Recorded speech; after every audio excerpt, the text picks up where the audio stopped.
Literally. Did you do that for real? Is that like, how many tries did that take to get that perfect little First burn try. hole? That's First try.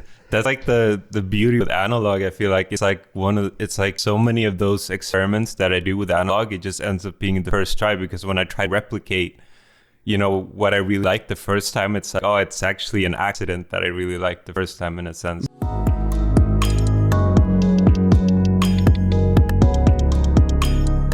Hey everybody, welcome back to the Jesse Nyberg Podcast. We're back here with ViktorhStudios. It's his second time on. Super excited to talk to him. A lot's kind of happened for both of us since then. So how you doing, man? How you been? I'm great. Doing great. How are you? Not bad. I mean, it's been a while since we chatted. We've only been chatting online and whatnot, but it seems like you've been staying busy, kind of offline, getting a lot of clients and whatnot.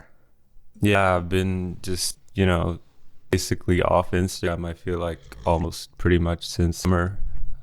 Just been too busy, like literally too busy. Like I'll be on Instagram when I have time, like some time over, but like that's the only time you'll see me like posting stories is when when I have some extra time like for myself.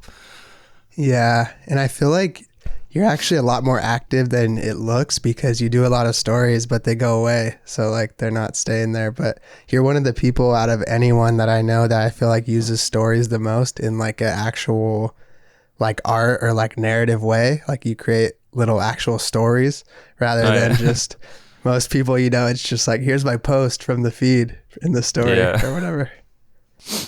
But I think if you maybe if you wanted to keep up with some stuff, you could start throwing some of that stuff just in the feed. Like, fuck it, your little like kind of experiments and like stuff. Really like anxious about the whole feed thing. Like it's like a very like one of the big aspects about Instagram that I'm like very like, it affects me kind of like like using that part of Instagram can affect me. So I'm just kind of like, taking it easy and just, saving up, like building up a repertoire of work that I can later distribute when I feel like I have a week to just warm up to getting back out there and getting judged. yeah it's nice though that you have been like offline for like a good reason. I feel like a lot of people get burnt out or they're like stressed from the anxiety of like social media, but you've just been away from it kind of for the aspect of like you've been doing a lot of work, right? So you've been getting shit done, and it seems like what kind of stuff have you been doing like freelance wise?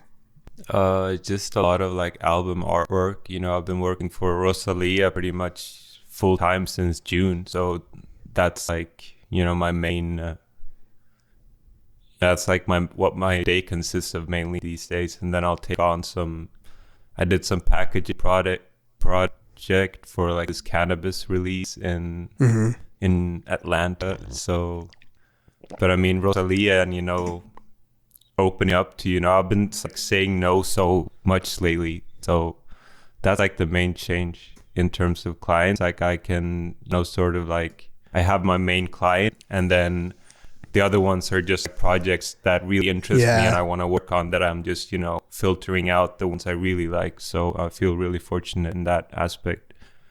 For sure. That's one of the best things when you like have a like client that's very consistent or like pays well or gives you a lot of work, because it's almost like you get the best of both worlds. You're still a freelancer, so you don't really have to answer to anybody like and sell your whole life. But then also you're not fucking stressed out, like thinking like, what am I going to do next? You have more freedom to be like, I don't want to work on these shitty projects because I have that on the back end, Yeah, exactly. So, yeah. And actually, I think it like, it actually opened up a whole new door about like negotiating price and stuff, because I'm not usually like, before I would never like really say no straight up, but having like, I guess the confidence to back it up by saying no all these times, like people will usually double, triple, quadruple their fee, and I'll be like, okay, I'll do it. So it's like it's kind of like a wake up call, because I feel like I've been I'm kind of nice when it comes to negotiating, I guess, but I'm learning as I go, as we all are. Yeah, I always feel like I pride myself on that ability as well. Like throughout the years, I feel like even designers and creatives that I would say are more like technically skilled than me, or maybe have like maybe even are better suited for this specific project, I feel like I've talked to other people and I was able to get like a better rate than even them. And it's just because it all comes down to being confident and also like presenting yourself as not just another person, like making it seem that you're the person that's needed for this project and you can't just be replaced by the next designer or the next, Exactly. you know, artist or whatever. Mm-hmm. Yeah. What was I wanted to talk to you about that, and you kind of brought it up. How did you first get that relationship and with Rosalia? It was an art director in New York that at Sony who reached out and basically said, you know, she likes what I do. Can we continue this on email? And then, you know, a few threads later, or like a few messages back and forth later, I ended up in a WhatsApp meeting with like the whole team and Rosalia as well. Mm-hmm. And it just kind of started from there. So it was pretty mundane, but I mean, that's literally how it went down, kind of. You know, they found my work on Instagram, reached out via DMs, and then Was the first thing that you did the La Palma artwork, or was there other stuff you were doing before that? Oh, or no. La Fama, sorry. That actually goes to show like how like under or like hidden I am. That's like the 7th complete thing I've done for her. Okay. It's like the first thing I could show, or like in the timeline, it just happened to be that. But chronologically, it's very random for me, you know. Kind of. Yeah, like you've been working with her for a while. Mm-hmm. So, but we have a lot of things coming out, and like that's one thing I love about working with this kind of artist as well. Is like, you know, the reach and the resources and the kind of, you know, ideas they come up with is just like beyond my dreams. You know, like this billboard in Miami and like all this shit's just insane. Yeah, so it's dope when you get put into an environment like that too, where like they want you to create and to execute on these like creative concepts. And you don't have to deal with like the other bullshit because they have such a big team to like figure out all the logistics of like everything else. You just get to focus on like creating art, you know? Exactly. Yeah, it looks, I mean, that shit's dope. I remember like, since you have been inactive, when you posted that, I feel like everyone was tripping like, oh, this is what he's been up to, you know, working with some big ass like The Weekend. And, you know, like even just having those like, she's already big in herself, you know, and like I'm not super familiar with that like genre of music, but and tagging like The Weekend onto it, that's like you broke up a bit.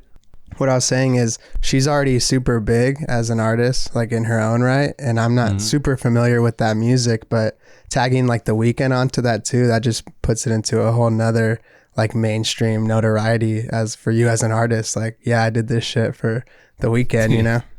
Yeah, I mean, it's just surreal and crazy too. It's like, I mean, not real still. You besides what, like Drake, I feel like is the only other person that's like kind of bigger than that in that category. Yeah, I was thinking that too. I've been talking with my friends and stuff, and Ed Sheeran is also one of those. You know, like yeah, it's for like sure. pretty much those two. So it's crazy shit. What was kind of the like, can you kind of walk me through a little bit of the process of when you worked on that artwork? Like, what was the concept and like why you did the kind of burnt faces and the kind of analog feel to it? It was just, you know, like, they'll come with me like with a brief for every, you know, deliverable that they have for me. So for example, for the La Fama brief, they came to me with you know, since we've been working for a while, I feel like they'd build up a bit of trust. So Fama was, I would say, the first artwork that they pretty much gave me free reign. So dope. Basically, I had the music video as a reference, or like an early version. I had the lyrics, access to the music, and, you know, some references that I did not end up using that they provided. But pretty much the color purple was the only thing from the brief that I extracted. And in terms of like the flame and the burnt out, it's like it's like a metaphor that I actually wrote in the presentation as well, that how I interpret it is like the flashing lights of the paparazzi, like so overwhelming, and their white teeth sort of like burn their face and reveal this purple hue that is so sought after, but at what cost? You know, fame is not maybe as, you know, it's very like melancholic lyric about being famous is not as nice as you think. So it's kind of that, like, you know, be careful what you wish for, in a nutshell, would be the artwork. Yeah, that's beautiful. And it's also like, I kind of looked at it too as like, when you're in the spotlight and you're trying to create all this stuff constantly, live up to this pressure, like you can get burnt out, you know, and you can become overwhelmed. And literally, did you do that for real? Is that like, how many tries did that take to get that perfect little First burn try. hole? That's like the beauty with analog. I feel like it's like it's like so many of those experiments that I do with analog, it just ends up being the first try, because when I try to replicate, you know, what I really liked the first time, it's like, oh, it's actually an accident that I really liked the first time, in a sense. So it was I think the most difficult part was like keeping the flakes of the burns like in place while you flip it and put the purple sheet behind and turn it upside down without them breaking, was like the most tedious part. And then I did probably like 7 other ones that I burnt in, you know, but I just ended up using the first one in the end. That was most. Because I did something like that recently, just for like a Instagram post. I burnt the paper, and I was like trying so hard to like blow on it so it would get spread out to the amount I wanted, but then it would always start to like overwhelm it, you know, and it'd start just going super fast, and I'd be shaking it and shit, trying to keep it contained. But I mean, you fit it right in those little heads, so it worked out well. Yeah, it was a lucky shot the first time around, because it's like you said, it's either like you get just a burnt spot without a hole, or you just end up burning like a huge hole. So yeah, for real. Like, do you scan that stuff, or were you photographing it for like the final? As scanner. So pretty much since I've been offline, I've been like pretty much gone back to only analog work, I would say.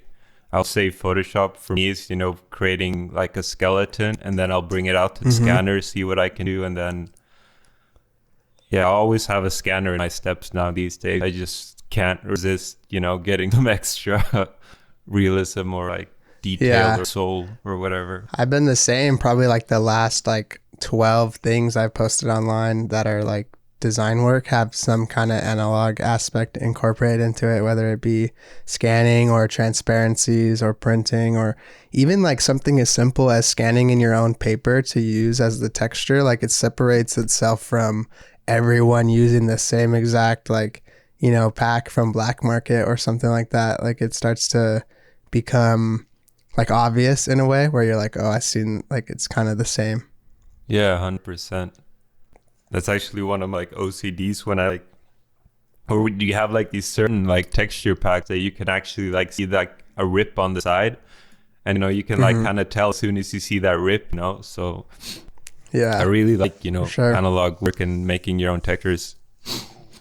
Yeah, it's nice. And I feel like it's nice because you can kind of get like the recipe down and know what you want to do, but there's always going to be something that kind of falls into the artwork, or like is like an accident in a way that turns out like to be like a super cool part of it, you know. It's like Bob Ross, like happy little accidents type thing. Yeah. Like, I remember when I scanned in the burnt thing, I didn't clean off the scanner and all the little like flakes were on the art, and I was like, oh shit, that looks cool like that, you know. But I was gonna wipe it down at first, but it's just shit like that, like it's nice. But then I feel like you work with clients a lot, so do you ever feel like if you do the analog shit, they want like revisions? Is it hard to kind of go back and like change things?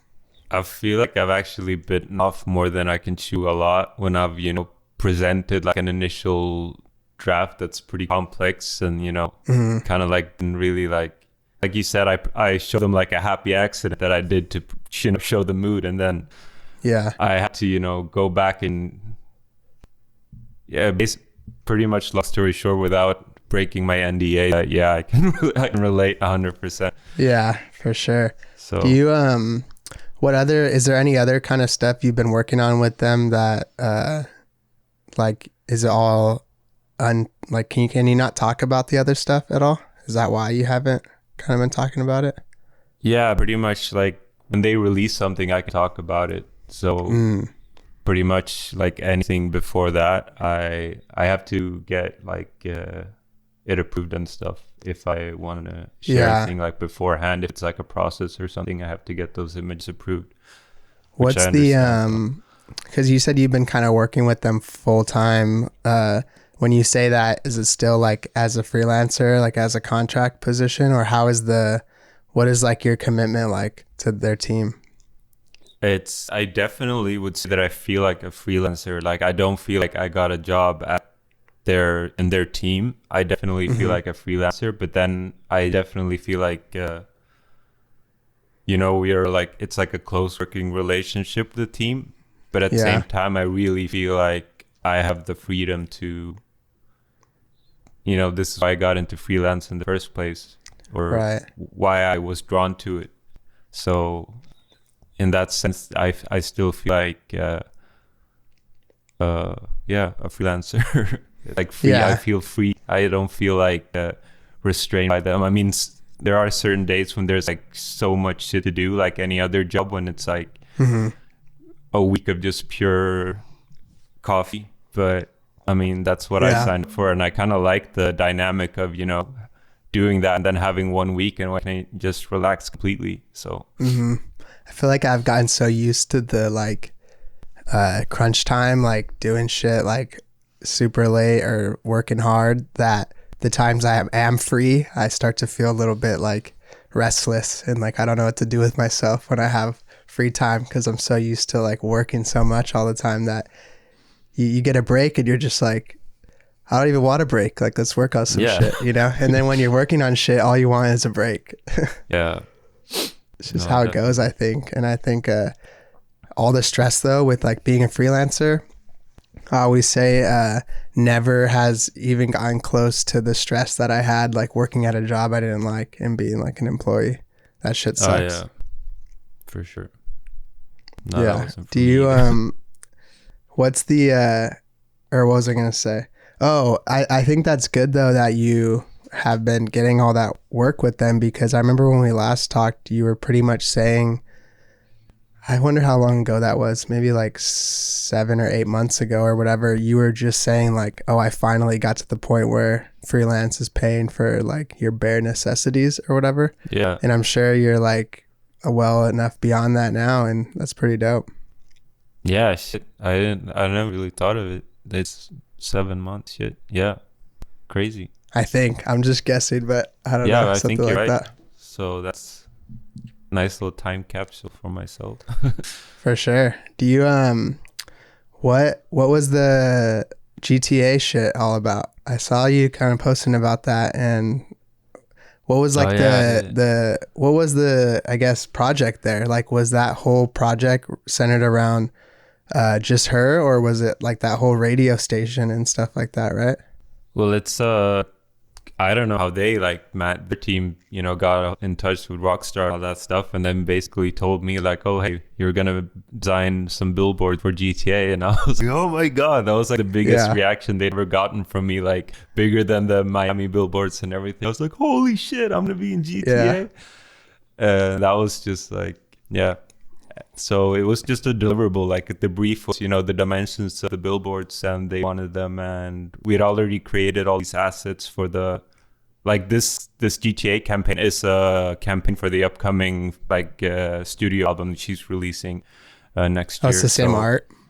Yeah, so it's the same art, or like the same universe, so to speak.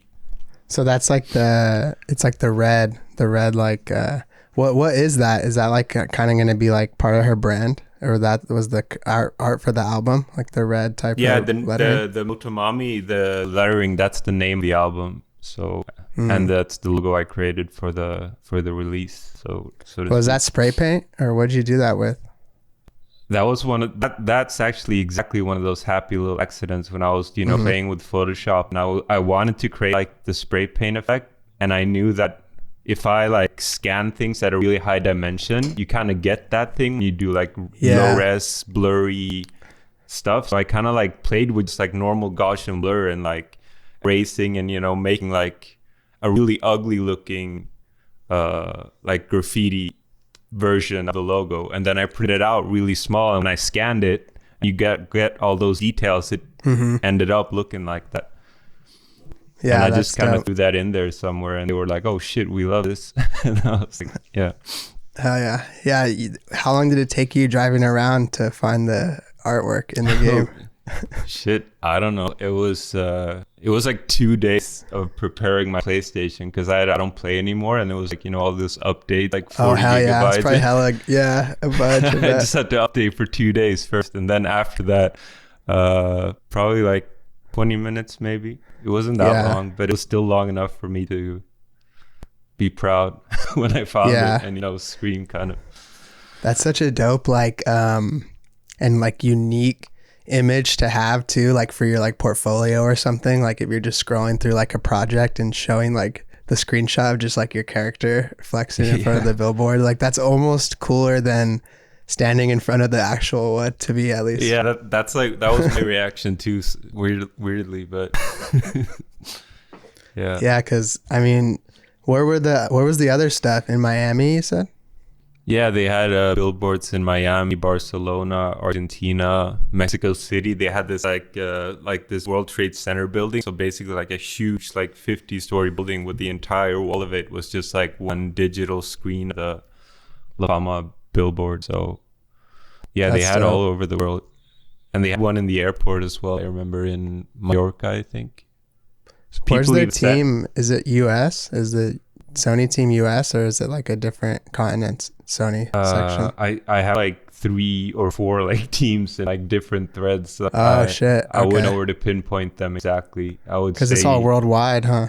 yeah, it feels really worldwide. I feel like every time I talk to them, they're somewhere else, and like one person's in that country and the other person's there, and like I feel like every person in a thread, if there's 8 people, every person is like somewhere else, and their job's something different. So Yeah, I was working on a project recently and we used like Discord for it. And so there was me doing like the brand design, and then there was the CEO. It's like this tech company. He was doing the like whatever infrastructure shit he was doing, and he was over in like the East Coast. I was here. The other like UI designer was in Belgium, and then I think like marketing or whatever was in like Asia, and we were all in different time zones, and it was really hard to like find meetings and shit like that. 'Cause oh shit, everyone I was can at different imagine times. how to work that on like Discord when it's all live, because at least email you can like wait one day and sync up, but I feel like that would be hectic. So Yeah, for real. I feel like when you're working with someone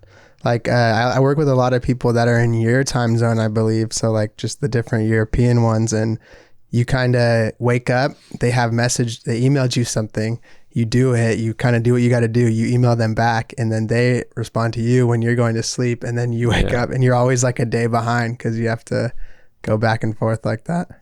yeah. Do you, I feel like it definitely shows that they gave you that trust and stuff, at least with the GTA stuff and the artwork that you did for the album, because it feels like you did it, It doesn't feel like they hired you and you executed on their like vision or whatever. It definitely feels like something that Viktor did, which I think is cool, because when you're getting hired, like at the end of the day, you're going to do what you have to do, but you always want to be able to do it your way, That's like the kind of goal, and to bring your own life into it. Yeah, thanks. I'm happy you can it shines through, or so to speak. Yeah, for sure. Has that you said that you've been kind of turning other stuff down and maybe having more freedom that way, but working with those kind of high profile people, has that kind of opened up doors for you where like other bigger people you feel like are reaching out to you now and stuff? I feel like it's definitely coming. I feel like one weird thing is that like Rosalia followed me back the other day, which was huge for me. And the weird thing is, ever since that happened, it was like Instagram activated something. So now I'm like getting I've gotten like 400 followers in a few days from doing nothing. So I feel like like in not in the sense, maybe I haven't gotten like anyone who knows her, so to speak, but I feel like Instagram definitely starting to like catch on. The algorithm starting to catch on that the connections are being made in the higher up. That's what I'm feeling anyway, which is great for me. It's like it like compounds too. Like the more, like, it seems like, at least for me, the same thing. Like whenever I connect with someone that's like so-called like famous or bigger or whatever, it feels like more people just start to like come into that network. Like you unlock a whole new like audience or some shit. Exactly. Unlocking a new audience. That's perfect. Because if you think about it, like I'm looking at her page, so she has 18 million followers and only following like 1,000 something. So even if someone went and just looked through her following, like you're in that select few of 1,000 that someone could easily like kind of browse around in, you know? Yeah.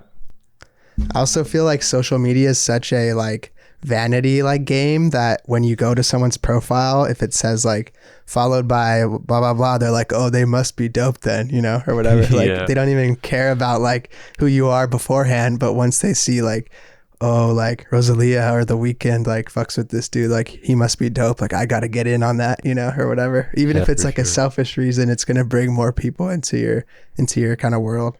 Mm-hmm. What was I gonna ask you? Since we talked to you, you released that jewelry piece. I remember when you released that, I was like poor, so I didn't cop one, but I really liked it because I feel like even though I sell prints myself, I never even buy that many people's stuff because I don't have any more room for like things like that, like art. But I'm always looking at stuff like that, like accessories and like clothes and stuff, because I feel like they're almost more practical for someone to buy because there's something that you can like get use out of rather than just like decorate or admire. But what was that like that whole process of the production and coming up with that concept? Because I know you kind of had that kind of like Jesus-ish like stylist like logo thing kind of going on for a while in some of your stuff. Yeah, it was a really awesome and rewarding process. Like it got me excited about, you know, doing this in the future and, you know, making it so that I can choose my projects and then my hobby will just be like, you know, that passive income that every designer dreams of kind of. But I just loved it. It's so like rewarding, you know, like it's exactly the same feeling, you know, scanning in a really good design into your scanner. And you know, okay, it's a good design. It's going to be fucking dope now that it's like all the details. So it's like, it's a cool concept in a 3D program, but you know, feeling it and, you know, in like a metal, like it's just like one of the most rewarding things you can do, I think, as an artist or creator, you know, getting something like made and, you know, feeling it, especially like that. The thing that it's like metal, I don't know why, but for some reason that it's like metallic and hard and like it just makes it feel like real or something. So for me personally, it was like a really fun step, and like I learned so much by just, you know, it was kind of spontaneous, kind of not, but still it was I know exactly what I would change the next time around, how I would go about, and I feel like next time I'm gonna fail and learn a lot more. So it was just fun all around. It was great, you know, super fun thinking about it on your phone, making notes, you know, talking to the supplier, you know, change that, change this. You feel like you get to feel kind of like a boss as well, in a sense, which is nice because you're usually the one who gets all those feedback, but now you're the one, you know. Right. It's funny how we're always complaining about like, you know, giving people or getting direction and kind of revisions, but when the roles reverse, it's so easy to be like, nah, change that shit or whatever. I would not want myself as a client, I'll say that. Yeah, for real. I feel like that's the reason we get so stressed out by like revisions and shit, is because we're the same way. We know we'd be doing the same exact kind of shit. I know what you mean though with the metal, because I got Mona sent me one of her like Huni, I think the key, like the little polished key. And just seeing that shit was dope. Like compared to, you know, like a print or whatever, like just like a shirt, like you just hold it, it's all shiny and like it reflects light all crazy. It's so nice though. I don't even put it on my key because I don't want it to get like scratched. I just hung it up. But what was kind of I guess I was wondering, what was the process like so you had the concept and like the design, and then you started like 3D model, and then from there you went with the like actual sourcing materials and things? No, actually, I was fortunate enough that like my supplier, he actually knew a 3D software, so he actually doubled as my 3D guy as well. So Oh, dope. I could pretty much provide two-dimensional concept images with measurements and all that, and he could bring that into the program, and I could, bounce back any notes. I would just, screenshot his 3D and, make some red text, like make it thinner, stuff like basic stuff like that. Yeah. And then until it was the way I wanted, and then created a mold and send over a sample. It was gold, right? Is that you're wearing it, huh? I didn't notice. Yeah. Gotta rep it. Yeah, yeah, that's dope. Stainless steel and like 18 karat gold on the outside. What did you feel? Because I sometimes feel like nervous around selling things, like, and how to kind of price it and stuff. Were you worried that it wasn't going to sell because it's like a more of a higher ticketed item? Yeah, for sure. I was scared, or I was so scared that I was like pretty much set on like, this could, go horribly and you could, not sell anything. Like that was pretty much my mentality. I kind of had to, because I don't know. I've tried selling stuff in very, very small scale before, and I realized that it's not as easy as you think, or like it's like actually very, very hard to get someone to invest money in you. So I was very humbled and very like surprised, to be honest, that it went as well as it did. So did you sell all of them, or almost all of them? Yeah, I sold all of them. It took about a month to sell. Was it 50 or 30? I forgot. 50. That's dope, man. That's good for you. I feel like it's definitely hard to push stuff online, and I feel like you got to take what people say, and it's like 10% of those people that are actually saying they're interested in something will actually, convert, or whatever you want to call it. Yeah. Because everyone's like, yo, hell yeah, like make this, make that, like do it. And then you're like, all right, it's ready. And they're just like, oh yeah, I don't know, man. Like, I can't. Yeah. Like, yeah, all right. That's why it's like, it's because you had to front it all pretty much, right? For the whole production, create them all at once. It was pretty much like, when I was feeling comfortable and I'm not used to having extra cash on me, but I did, things were starting to go well. So I decided to invest back and give it a shot, and made a good return. That's dope. So. Hell yeah.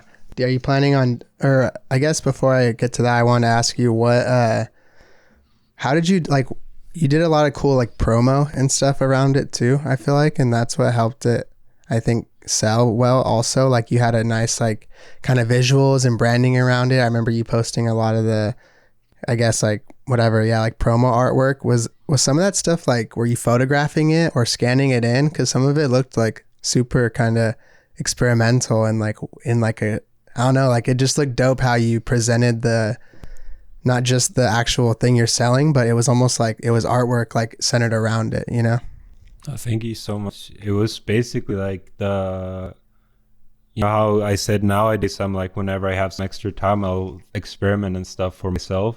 And this is like the same thing. It was like I had a bit more time, and this was like my personal project when I could, I could throw whatever I want at it and it would be me, because, it's not for anyone else. So it was just a chance for me to really go crazy and experiment and, play with a different medium like video, which I wouldn't feel comfortable, taking commission for a video with my iPhone camera. But for myself, it's like a great way to, get off the computer and try something else. So it was just an accumulation of experimenting. Like you said, I took pictures on my phone, printed them out, scanned them, and stuff like that. I bought this like this weird zoomy thing that I put on front of my camera lens, and got really cool shots with that. So that's, it was like all those that whole like campaign or whatever. It was it was just like, experimenting and putting up the best experiments, like the best results. I feel like you doubled down so hard on like your own aesthetic and like your own vision with releasing this product, that's what helped it sell and like do so well. Like people are so scared of like releasing stuff, or they kind of like limp into like a release of something like, hey, like I kind of have this now, like here it is, that if you're not excited about it, how do you expect all these other people to be excited about it? You know, like you put kind of this whole campaign into it, then like, yeah, if it flopped, it would have sucked because you put a lot of work in. You know, you bought that little lens, you went out and shot video, you did the 3D with the guy, the mold and all that. But since it did work, it was probably even more fulfilling because you kind of did it all on your own for the most part. Mm-hmm. Yeah, for sure. Yeah. Are you planning on doing anything else like that since that went so well?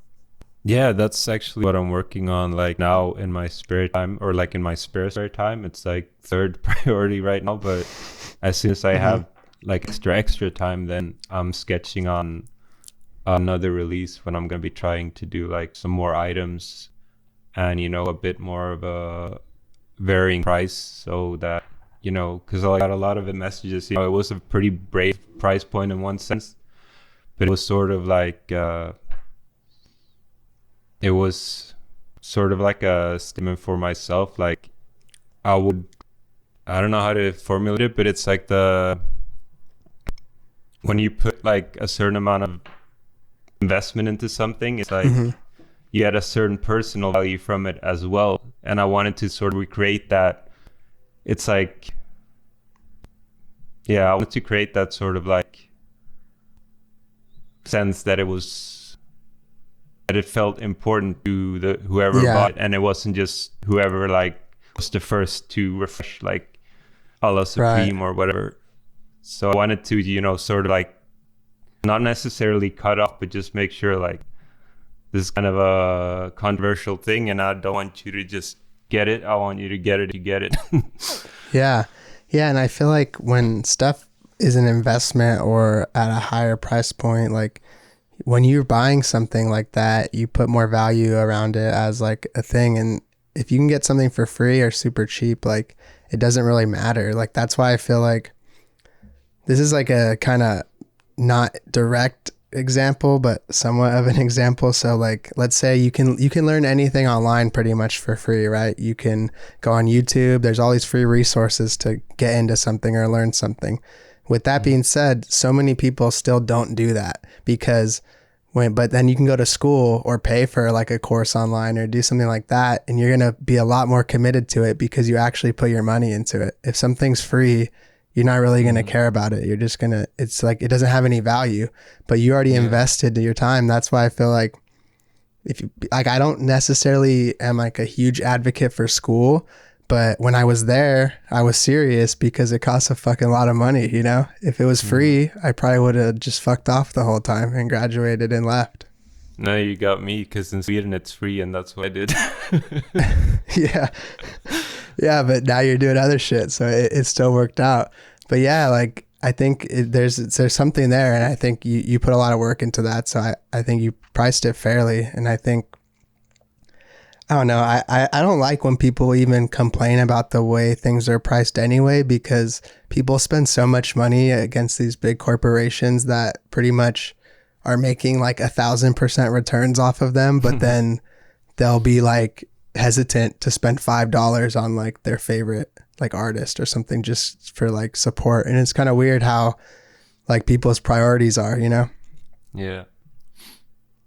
But I don't know. I'm stoked to see kind of what you do with that next. I'm wondering what kind of product you can come up with. Maybe I'll be in the better position to cop one this next time around.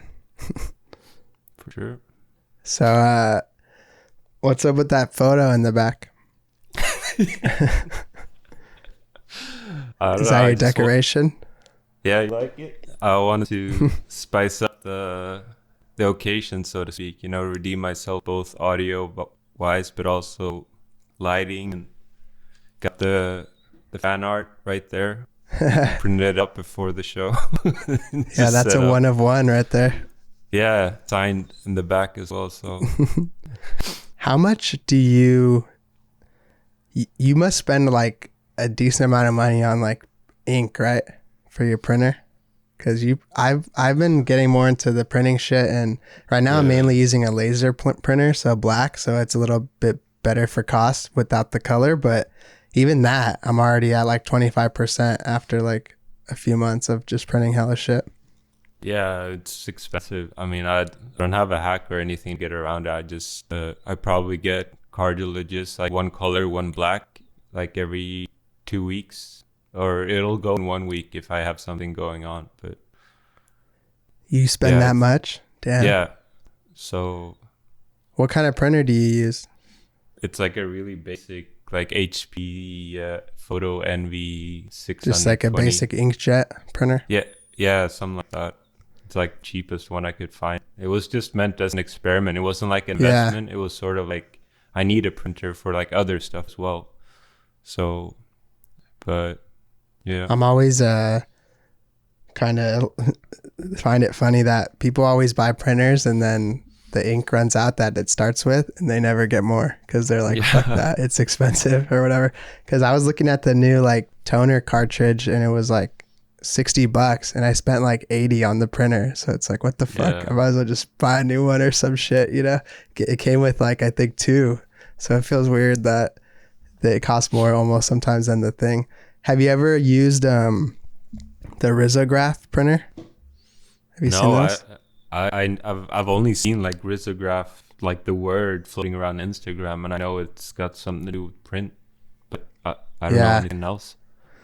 My homie has one and it's pretty crazy. It's like this kind of old school big ass printer that prints in these specific colors. Like it's not just CMYK, it's like teal, pink, like I think it's like 12 different colors that it has, right? But it's super dope because you can like layer stuff like a screen printing almost, and the way the colors overlap on top of each other create like how you would use like blending modes or something in like Photoshop, but it's like physical, you know? It's like layers on it. I might be like totally bastardizing like how the technical aspects of it work. There might be someone listening that knows everything about it, but it's pretty dope. But they're fucking expensive. I think it's like they're like a few thousand because they're like industrial. They're like for, I think they're mostly used for like professional printing or whatever. But I'm always trying to look around on like Facebook Marketplace and shit, finding someone selling one. Eventually I want to buy one. Have you fucked with any like screen printing or anything like that on your own? No, I'm like terrified of like anything you really like. Scanning is like a good step for me to take, sort of like I won't even touch Illustrator. So yeah. I know, I feel that. I just take slow steps if I'm like curious, and like, you know, it's like a period when, if you know Save My Mind and they did like Travis Brothers maybe, it's like these scanning artists on Instagram pretty much just got me inspired to do it. So whenever I get like one of those ideas and I just want to do it, then, but it just feels so tedious with like, because I feel like with screen printing and risograph printing, like you said, you'd have to invest so much money, and I like to like try things, and if they don't work out, I don't want to be $1,000 short, but I would love to try it in like a controlled environment. If they have like an art studio in town, I would go. Right. Yeah, I'm thinking of hitting up the dude I know that has it and like seeing if, you know, maybe shoot him like some kind of maintenance cost or whatever to like fuck around with it. And like I know I learned cool, nice other thing too from Obi. He was printing on the like transparency paper, so I bought some of that matte transparent paper, and printing on that is super dope too. And when you scan that back in, it has a whole different effect than just the white paper. I actually heard you guys talking about that on the second podcast, and then that's something I want to do now as well, because I heard that and that seemed fun. Yeah, so I'm gonna buy some tracing paper, or what is it called? It's just like I think it's like vellum paper, transparency paper. I could send you some shit after, but yeah, it's dope. I got like 100 sheets for like $8 or whatever. It's not like crazy or anything.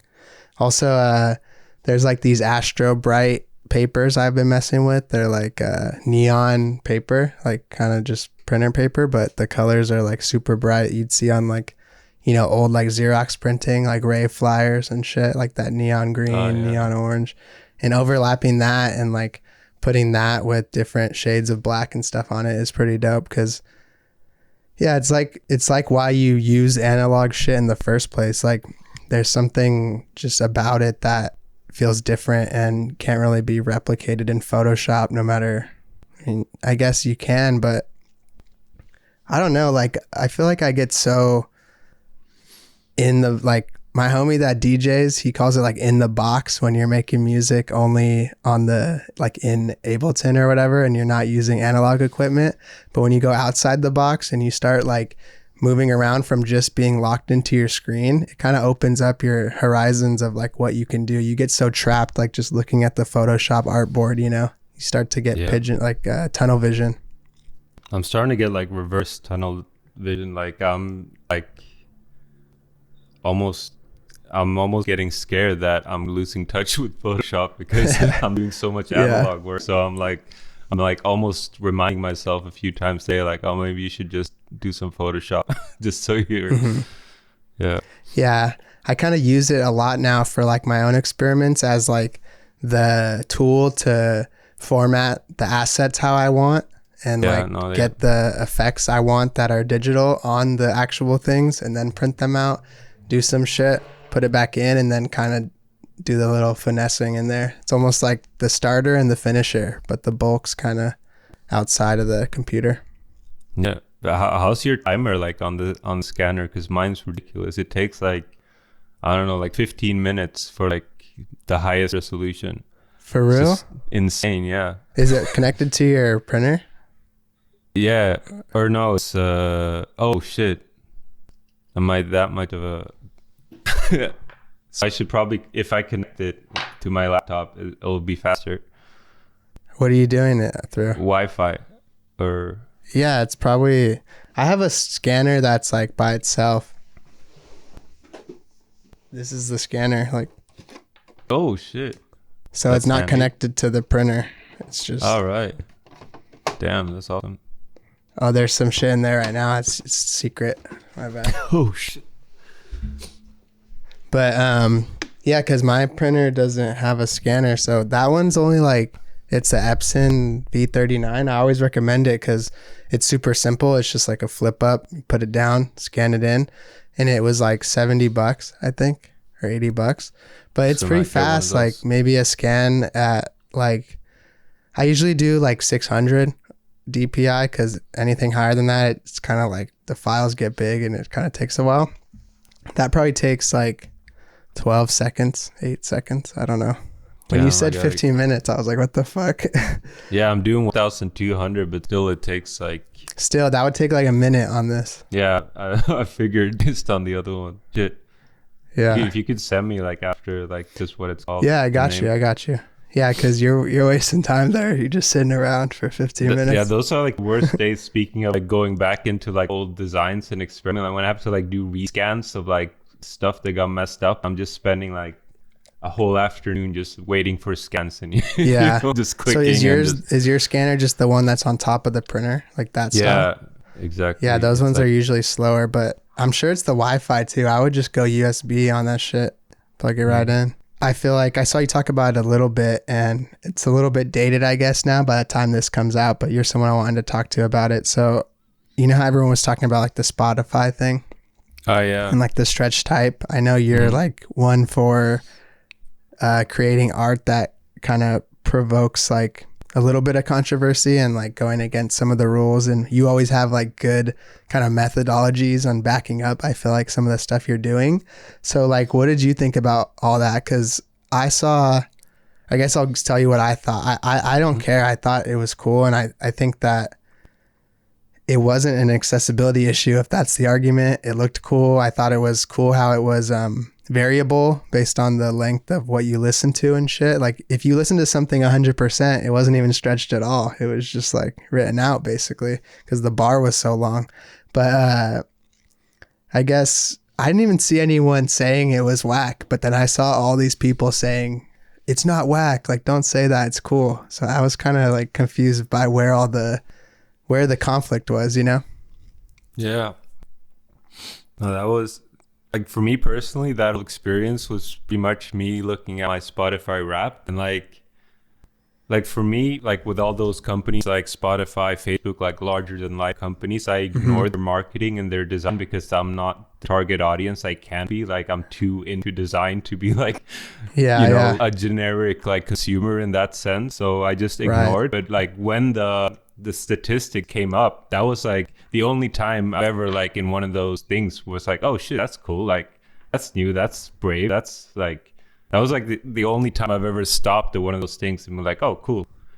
And I just moved on. And then I came back to Instagram, and that's when I like saw hell broken loose, and then I did my take on it. But that was like I was like a very passive reaction. It wasn't like, holy shit, this is awesome. It was just like, oh shit, cool. Yeah. Like shout out to like whoever did that. And like, That's what I thought. Yeah. It was like not a big deal, but still. I didn't think people were going to be talking about it for like a week, No. I was like shocked almost when I was like, wait a minute, what did I miss? Because I saw Kel Lauren posting about it, and then they shouted out this designer who made like a print that said something like, not all art has to be legible or something of that sense. And it was like the stretch type. Yeah. And they pretty much had like 20K likes on that post or something. Yeah. And then they just like made it into prints and sold a bunch of shit. And I was like, damn, like they really like fucking capitalized on that little moment in time, Shit. Yeah. That's like an interesting thing about capitalizing on those like moments of, because it's like always going to go like up and down. It's like very, it's a hard thing to decide. Yeah. So I would always decide against it personally because I just get too panicked or like, I wouldn't know what to do with it when I got it. And then I feel like I want to use it, but I don't know. Mm-hmm. It's like, I'm always like, I always describe myself like not in the good way. Like I'm not trying to say like, oh, I get all my shit done, but I'm like a reverse procrastinator. Like I stress out about shit way before I even need to be worrying about it. Like right when it comes in, I'm like already like, fuck, I gotta get this done, rather than doing that at the end. So a lot of my like stuff I post online or YouTube videos, I plan it far ahead, like I like to have a video or something done like a few weeks before I'm gonna release it, so I can sit with it and know like if I want to put it out or not. And so I'm never like going on the trends, because by the time they're like out, I would have already had to have made it before it even existed, Oh yeah.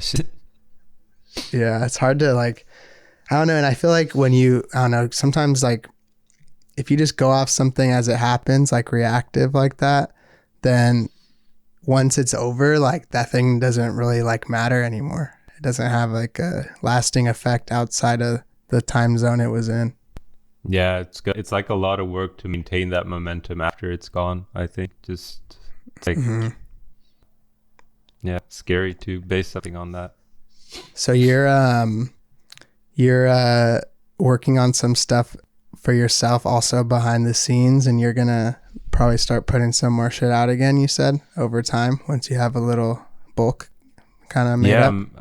I'm like in the process, like in the 3D process again with my guy, and I don't have a date or anything. I guess I meant with like putting shit online more, like you said. Right.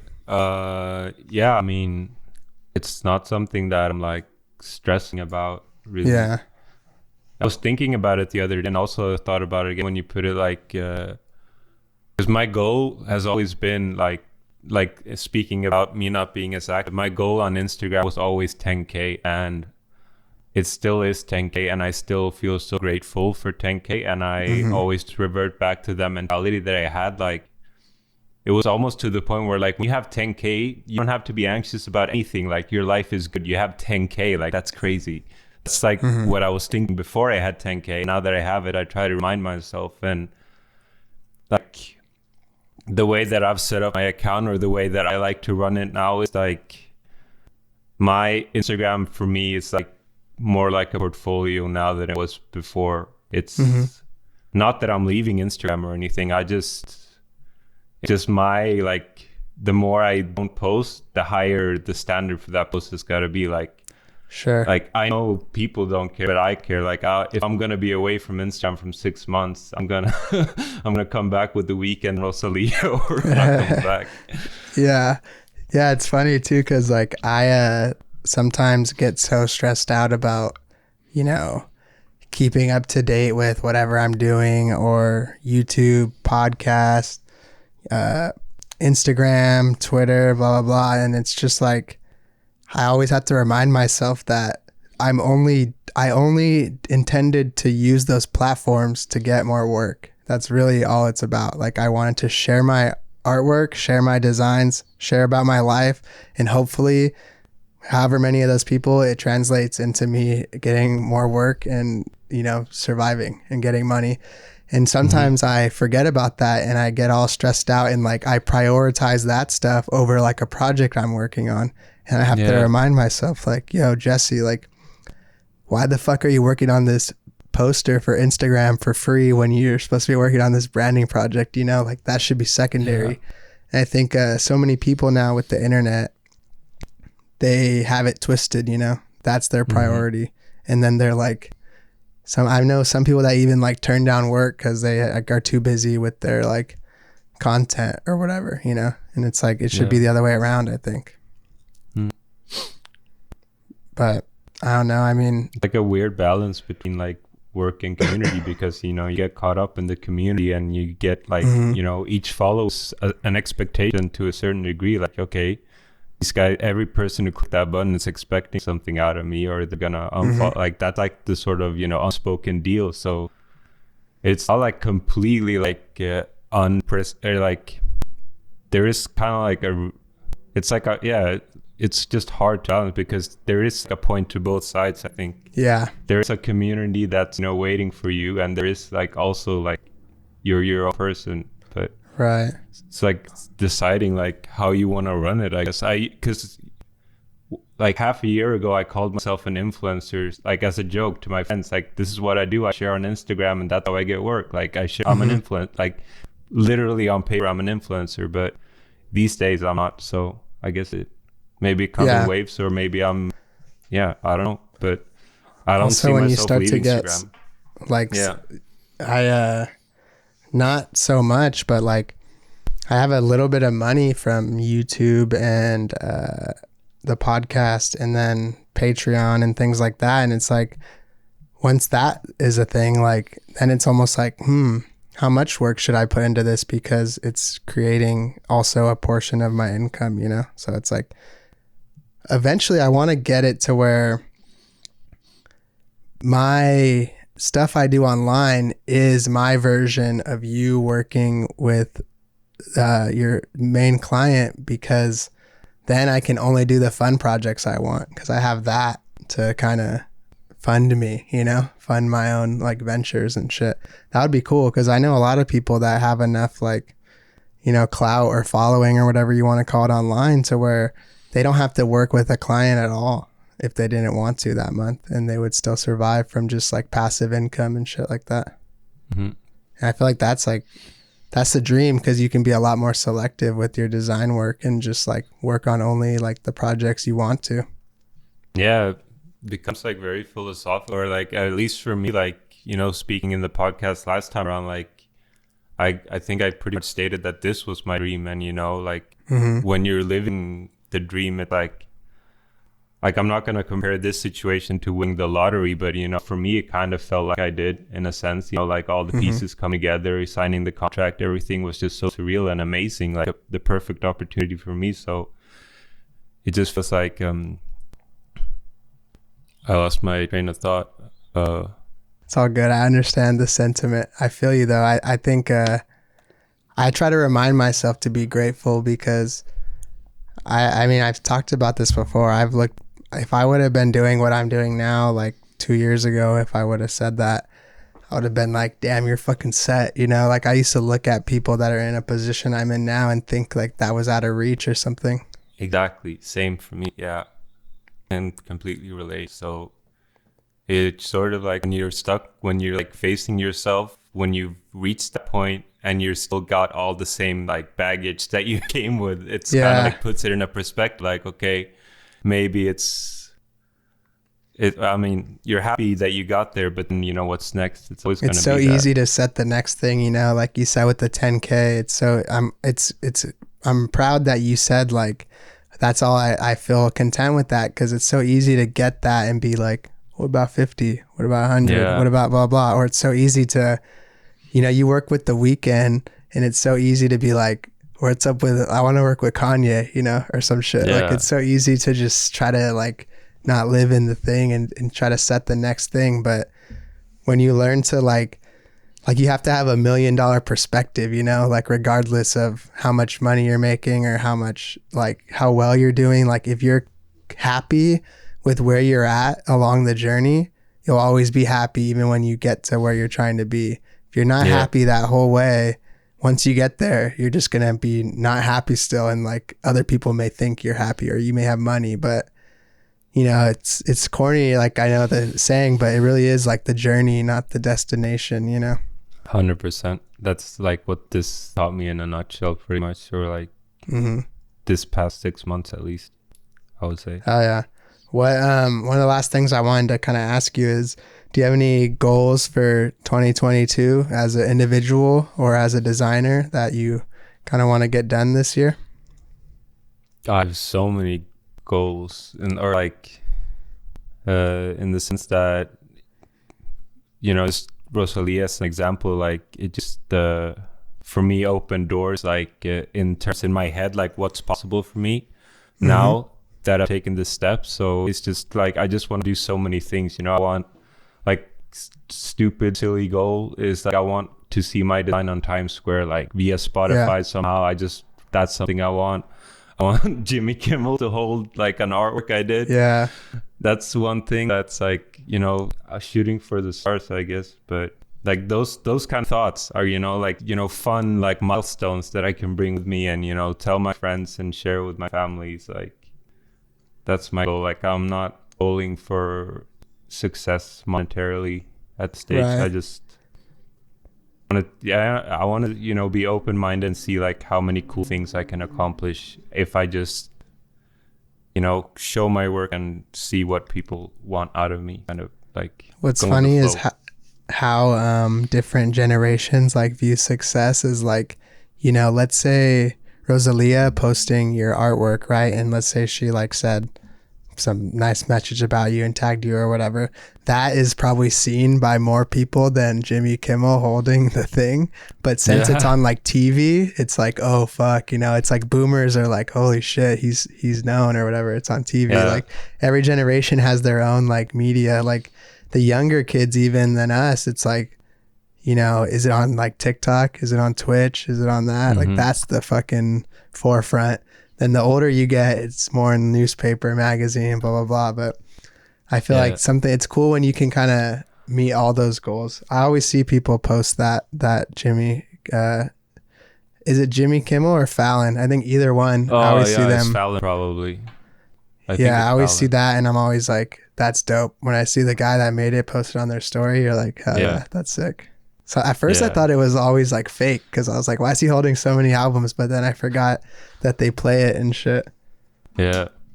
No, well, hopefully you can rewatch this towards the end of the year and we'll have that image of Jimmy Fallon to reminisce on and everything. Yeah.